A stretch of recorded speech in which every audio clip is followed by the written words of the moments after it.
અમદાવાદના ઘોડાસર વિસ્તારમાં સ્મૃતિ મંદિર રોડ પર આવેલા આલોક પુષ્પક બંગલોઝમાં પાર્ક કરેલી ગાડીઓમાં વિશાળ આગ લાગી હતી।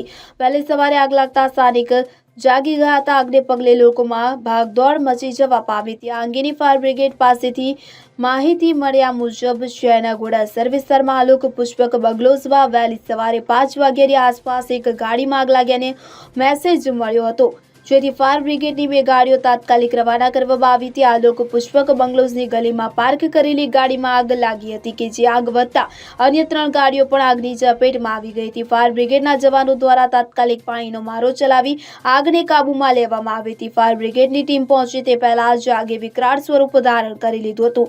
એક બાદ એક એમ 4 ગાડીઓ ભડભડ સળગી ઉઠી હતી કે જેથી સ્થાનિકો પાસે રહેલા બાકીના વાહનોને તાત્કાલિક ત્યાંથી હટાવી લીધા હતા। મહત્વનું છે કે સોનપુર વોર્ડના ભાજપના કોર્પોરેટર શંકરભાઈ ચૌધરીના ઘરની પાછળના ભાગે જ આવેલી લાઇનમાં ગાડીઓમાં આગ લાગી હતી કે જેથી તેઓ તાત્કાલિક દોડી ગયા હતા। Bureau report CN24 news. હવે જુઓ દેશ દુનિયાની તમામ ખબરો તમારી આંગળીના ટેરવે। ઉઠાવો મોબાઈલ અને ગૂગલ પ્લે સ્ટોર પરથી ડાઉનલોડ કરો અમારી CN24 ન્યૂઝ મોબાઈલ એપ।